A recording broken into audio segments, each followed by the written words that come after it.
After months of bargaining and labor action and apparently millions of dollars in payouts, tensions between three education unions and the province continue to escalate. What should happen now? Let's find out. From Greg Sorbara, the former Liberal cabinet minister, Janet Ecker, the former Progressive Conservative cabinet minister, Francis Lankin, the former NDP cabinet minister, and Martin Regcon, Ontario politics columnist at the Toronto Star.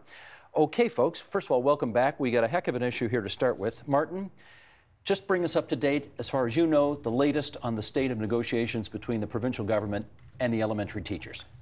Well, it's been 14 months, and they have not yet settled. They're actually very close, but they've been very close for several weeks now, and they're just not getting over that final hill. Bogged down on a couple of issues down in the weeds, benefits, sick leave, and they just can't close the deal. And as a result, EDFO has done, you wrote a very tough column about this today, actually, job action. What are the kinds of things that they're not doing now that they're supposed to be doing that they're not doing?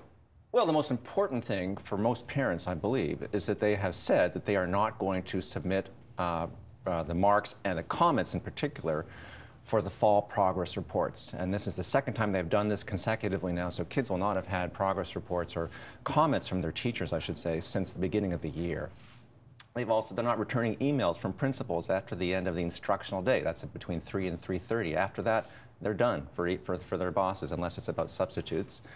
And they're not allowing or not agreeing to let parents request parent-teacher meetings. They can only come from the initiative of the teacher. So if a parent has a problem, gut concern, instinctive fears about their kids, it's up to the teacher to set the meeting, not the parent.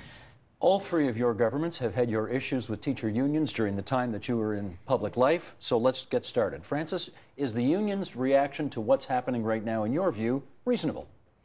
I have to say no, and I strongly support proper collective bargaining and using that as the mechanism to resolve disputes. But I think that a work to rule, well, that is a time-tested methodology for unions and workers to protest problems in bargaining. When you step outside of that work to rule, you really are in a quasi mini strike situation going on with some of the actions that they're taking. And quite frankly, they're not going to gain public support when their message to the public is that the things they fight for in their contract is going to improve education for the kids, and the very things they're doing in this work to rule are hurting outside of the work to rule. These more questionable actions are hurting kids and their families and making proper progress. Some kids can be damaged in their schooling for a long time as a result of this. So I think that's really problematic for them. Janet, how about you on this? No, I think Francis makes a very good point. And I think, first of all, it's always challenging to deal with teacher unions when there's a fight going on, because they've got the kids in the classroom, if you will. They've got the high ground. And after 3 or 4 days of, a week of children being out of school, parents don't care what the issues are. They just want it settled, right? So it's very difficult to stand firm when a government should stand firm. But I think the second thing that this says, yet again, is that the teacher union leadership within this province has a lot to answer for, because they fought with Bill Davis, first province-wide teachers strike. They fought with Bob Rae. They fought with McGuinty. They fought with Wynne. Don't forget they fought Harris. with our government. Yeah, I was getting to that, right? we just had a very quiet time. But so that inability to be professional within that environment for the benefit of kids, I think, is very, very damaging and very, very difficult for a government to deal with. The problem is, you either out-politic them or you buy them off, and the Premier tried to do that. Well, we'll get to that in a second. Hold on. And it hasn't worked, right? And Greg, let me I'll take a slightly different approach with you. The current Premier has tried to make it one of her top priorities to improve relationships between her government and the teacher unions. A few days ago, she drew a line in the sand. She said, November 1st, back to the bargaining table. If we don't get some agreements, we're going to start docking your pay. What's the advisability, in your view, of doing that? Well, one of the things that we need to remember is that for a very long time, these teachers have been in a legal strike position. And the old model was teachers go out on strike, we wait 2 or 3 weeks until we can establish in the legislature that the school year is at risk, then they're legislated back to work with binding arbitration or whatever. Now we've got into a much more sophisticated sort of cat and mouse game where notwithstanding the being in a strike position, they continue to teach, and then they up the ante a little bit. They start to withdraw services, and then the government responds. And this time now the government is responding by saying, by the way, if we don't get a deal by November 1st, we're going to start to dock your pay. It's part of the dance and the drama that's unfolding. The difficult problem with EDFO is that they're looking for something that the other teachers' unions didn't get. And how in the world can the Wynne government say, okay, for high school teachers, for the Catholic teachers, for the French language teachers, we've got a contract, but for you guys, we're going to give you something better. So it's a very, very difficult situation, which might result in legislation. Well, she said no, right? She has said she would not, the Premier has said she would not impose contracts, right? She said that publicly. That's before the teacher, they can walk out. They probably won't, but they could walk out tomorrow. Martin. Well, they could lock them out. Government could lock them out. Sure. Yeah, but that won't go very far, as tempting as that might be in terms of the power balance. It's hard to explain to parents that you're locking out teachers. But I think it's good. It's useful that Greg has reminded us in this discussion that all the other unions, 3 other major unions, 2.5, have all agreed, have all got their central deals. They're still working with the small print at the local level. The Catholic teachers, the French teachers, the secondary teachers. Correct. So EDFO is the last holdout here, and CUPE is there too. We shouldn't forget support workers who are partly with OSSTF, and they're very close, by the way, might even have settled overnight, and but mostly it's CUPE. But what's odd is that there seems to be an unwillingness on the part of EDFO to do pattern bargaining. We think of pattern bargaining with the auto sector.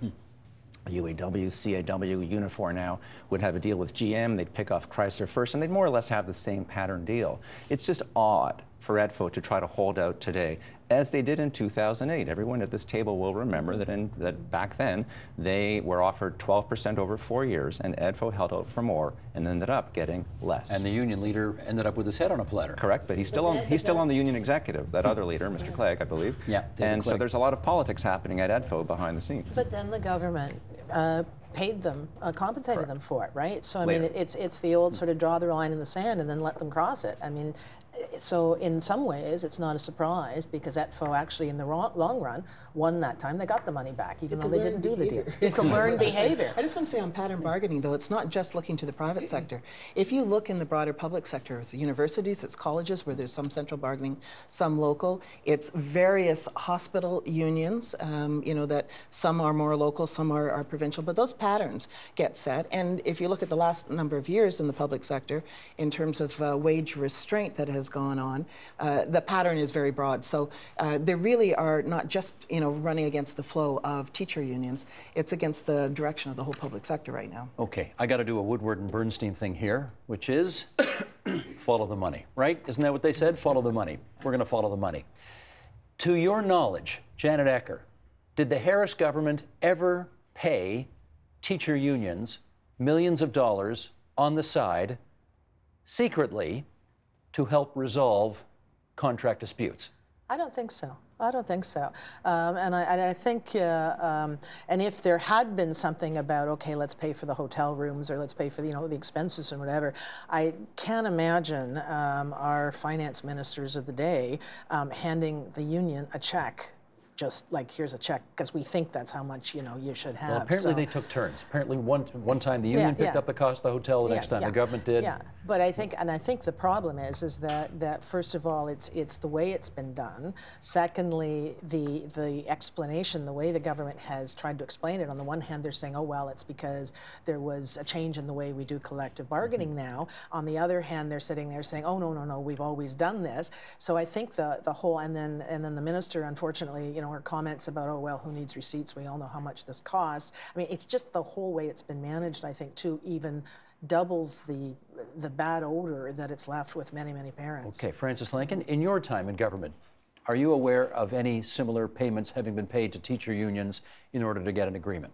No, I'm not aware of any. If they happened, Well, it was a secret to everybody and remains a secret. But you negotiated, you were a negotiator. Yes. For OPSEU. Well, and I also, on the union side, negotiated for OPSEU, and there was not those kinds of payments. There might be some shared expenses from time to time, but nothing like this.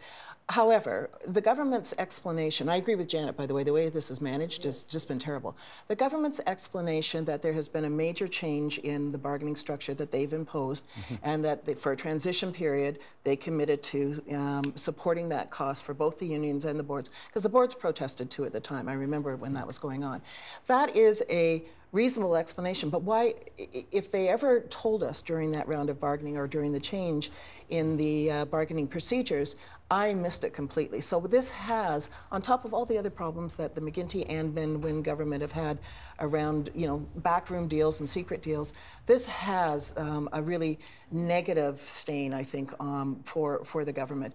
And at this point in time, while it may have been reasonable, I don't think anyone will accept it as being reasonable. And I think it'll go down on the list of things that opposition parties will continue to point to in terms of their failures. You now get to defend the indefensible, apparently. Well, if you want to. No, in a sense, it's not defensible, because when it's A1 above the fold in the Toronto Daily Star, people are outraged. Oh my God, you've paid them some of their expenses in a very long negotiating process.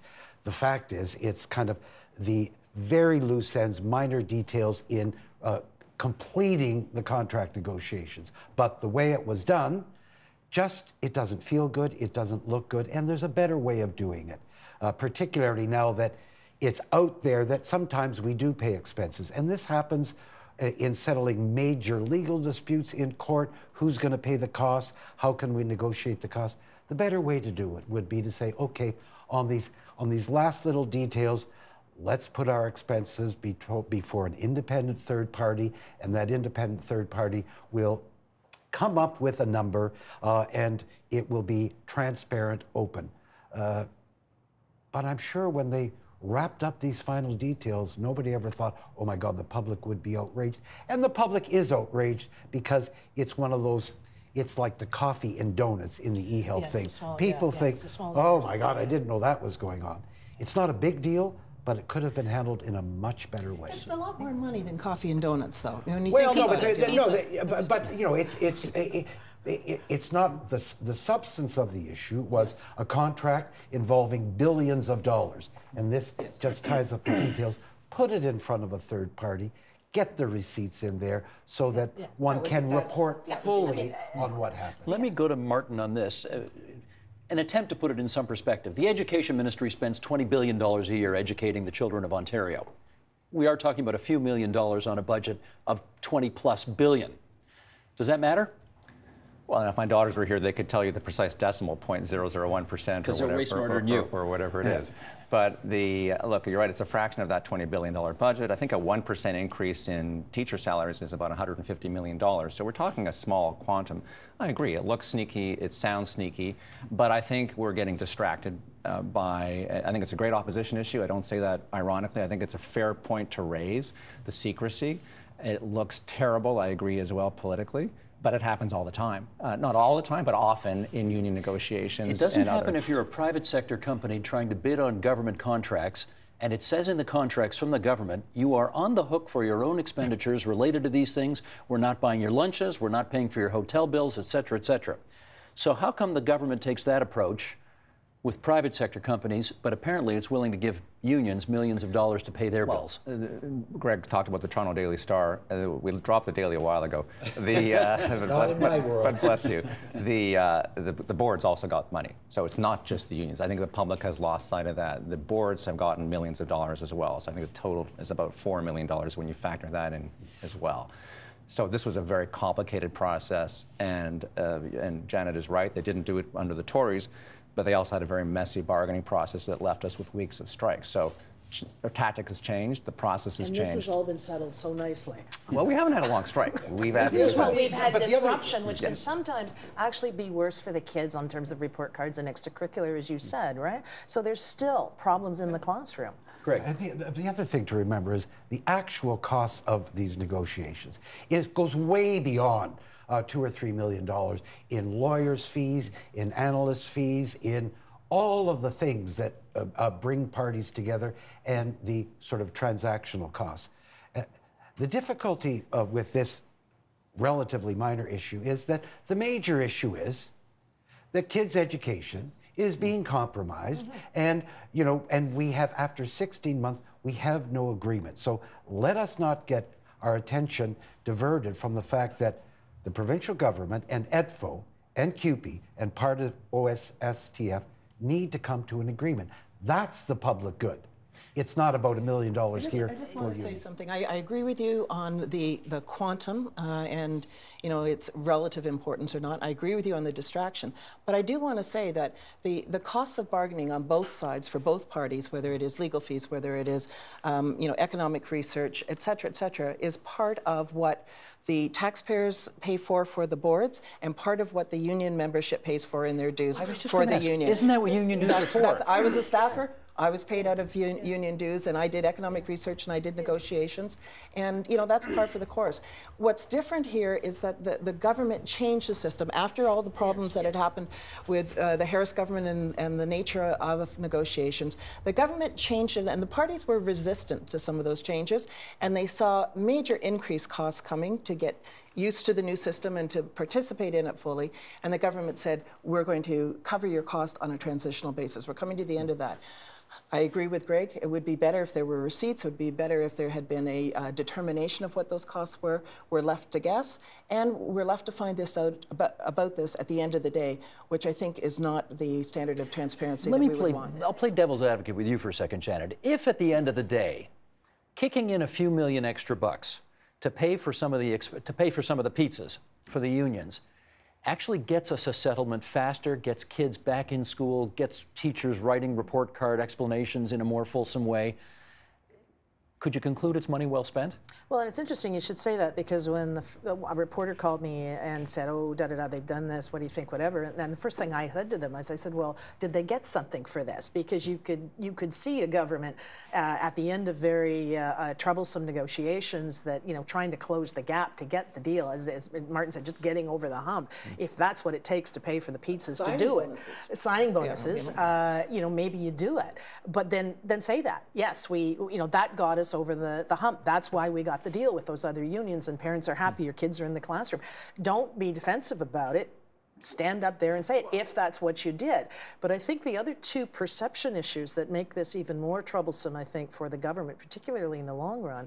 One, you've got the physicians who have had money arbitrarily clawed back twice, and so they're not very happy, and this is not, this looking like a double standard in terms of how you treat two groups. They're still going to get an increase, though. They're still getting an increase. 1+%. Well, anyway, yeah, I mean, but so they're not happy about that. But secondly is actually, and forgive me, as the National Post pointed out this week, the perception of union groups, the teacher union groups, who spend lots of money in support of the Liberals at election time, and then are getting treated, in the view of many, specially with a special deal or whatever, I think is something that for the Liberals looking down the road, I think that's troubling, because that's something that undermines a more fundamental perception of the government than whether it was $2 or $3 million. I do need to let you speak to that, because if there isn't, there ought to be a concern about the fact that the government is giving teacher unions millions of dollars right now, secretly, until it was revealed, those millions of which will go to pay for negative ads against Conservative candidates in the next provincial election, as they did in the previous provincial election. Does anybody find that off-putting, Mr. Cerbera? I think so. Again, when it's A1 above the fold, people say, what the heck is going on here? It's all part of, the analysis of how to deal with political contributions and advertisements. One cannot tell unions or any other group that they can't participate in one way or another in an election. Will it determine the result? I don't think so. But when you mix it all in, it just, I don't think it has a real impact one way or another. We saw that in the recent federal election, where millions and millions of dollars were spent on negative advertising against Prime Minister-designate Justin Trudeau to no effect. In fact, probably in the end it helped him. So General public thinks this is just absolutely scandalous. In the real world, it doesn't really amount to all that much. Let's finish up on this, Martin. In your view, as you watch the deteriorating relationship between the province and the teacher unions, do you think the teacher unions at the end of the day want the government to bring down the hammer and legislate an end to this so they can go to their membership and say, guys, we tried, but damn it, the province brought down the hammer and there's nothing we can do? That's a good question. Let's remember the other 3 unions, though, have settled. So that suggests that's not really their end game. I think in the case of EDFO, it's really hard to understand or discern what their motives are. There's such an internal political dynamic that's complicated. Let's just bear in mind, by the way, that EDFO has refused, so they are your heroes in this point, to accept the sweetener that the other unions did accept. So to your point, it's possible that that little sweetener did help close the deal with the other unions. We now are not having report cards delayed. EDFO has said no thank you, and they're delaying report cards. Take your pick. Okay. Help TVO create a better world through the power of learning. Visit supporttvo.org and make a tax-deductible donation today.